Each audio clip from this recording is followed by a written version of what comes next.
আসসালামু আলাইকুম। Welcome to my channel Tunatuni tiny tales. আজকে খুব সহজে বেলে মাছ রান্না করে দেখাবো। তো ওখানে প্রথমেই পেঁয়াজ কুচি কুচি করে কেটে তেলে দিয়ে দিয়েছি। তো পেঁয়াজটা যখন সফট হয়ে যাবে তখন এখানে আদা রসুনের সামান্য একটু পেস্ট দিয়ে দিচ্ছি পেঁয়াজ কুচির মধ্যে।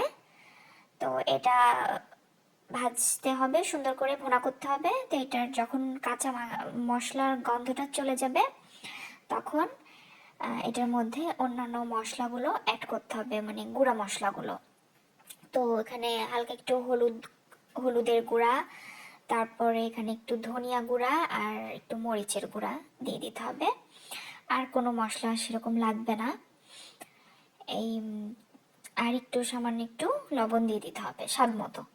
তো সব মশলাগুলো দেওয়ার পরে একটু ভাজা ভাজা করতে হবে, তারপরে মশলাটা যাতে পুড়ে না যায় এই জন্য একটু পানি অ্যাড করে দিতে হবে। তো দেখতেই পাচ্ছেন আমার খুবই অল্প মশলা লাগবে, খুব বেশি মশলা দেওয়ার কোনো প্রয়োজন নাই। আমি এখানে আদা রসুন বাটাও খুবই কম নিয়েছি। এটা সুন্দর করে ভুনা করতে হবে। এটা যখন ভুনা হয়ে যাবে, পানিটা শুকায়ে উপরে তেল ভেসে উঠবে, তখন এর মধ্যে মাছটা দিয়ে দিতে হবে। আমি লবণ দিয়ে দিলাম।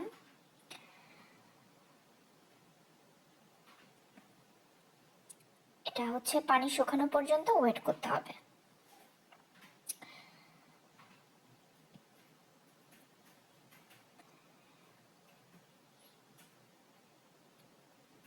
পানি শুকিয়ে গিয়েছে। এখানে তেল, মশলার যেই কষানোর যে তেলটা, সেটা আস্তে আস্তে উপরে উঠে আসছে।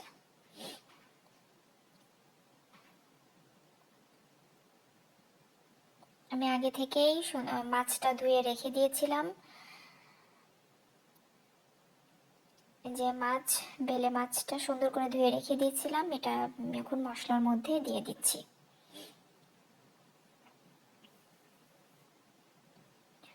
মশলার মধ্যে মাছগুলো দেওয়ার পরে এটা নাড়াচাড়া দিতে হবে কিছুক্ষণ।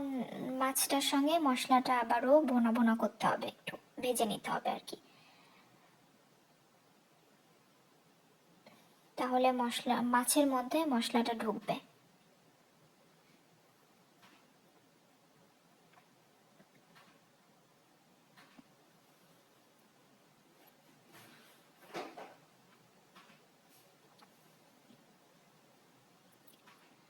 আমি কিছু টমেটো কেটে রেখেছি।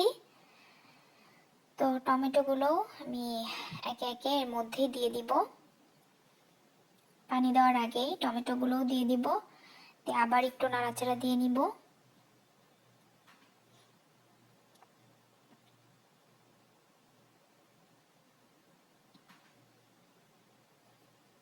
খুবই সাবধানে নাড়াচাড়া করতে হবে, কারণ বেলে মাছটা অনেক সফট একটা মাছ। এটা বেশি নাড়াচাড়া করলে এটা হচ্ছে ভেঙে যায়। খুব আলতোভাবে এটা নাড়াচাড়া করতে হবে।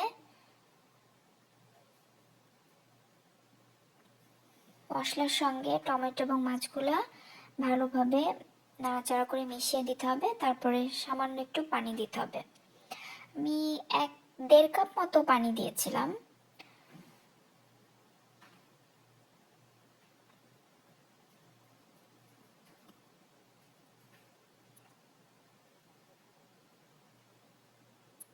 দেখতে পাচ্ছেন আমি খুবই আলতোভাবে মাছগুলো নেড়ে দিচ্ছি, যাতে আমার মাছগুলো ভেঙে না যায়।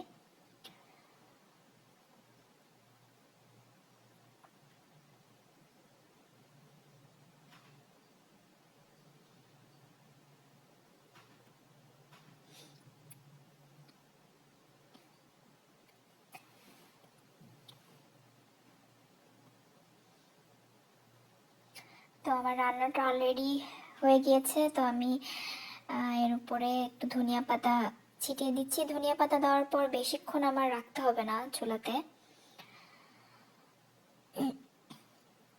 পানিটা যখনই শুকিয়ে যাবে, কারণ এটা আমার ভুনা ভুনা হবে, পানি থাকবে না, এরকম একটা সময়ে আমার ধনিয়া পাতাগুলো দিয়ে দিতে হবে। দিয়ে চুলাটা অফ করে দিব তার কিছুক্ষণ পরে। কিছুক্ষণ একটু ঢেকে দিতে হবে, তাহলে ধনিয়া পাতাটা যে দিলাম এটা একটু মজে যাবে সুন্দরভাবে। আমি চুলা অলরেডি অফ করে দিয়েছি। আর বেশি নাড়াচাড়া দেওয়া যাবে না।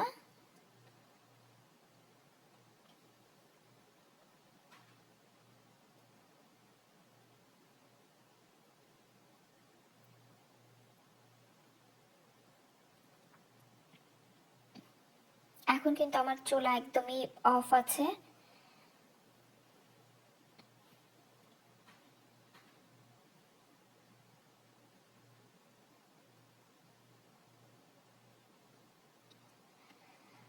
তো এই যে ফাইনাল লুক আমার বেলে মাছ চচ্চড়ি বলি, বা পেঁয়াজ টমেটো দিয়ে চচ্চড়ি আর কি। তো ফাইনাল লুক এটা, খুবই মজা হয়, ট্রাই করে দেখতে পারেন আপনারা। আল্লাহ হাফেজ।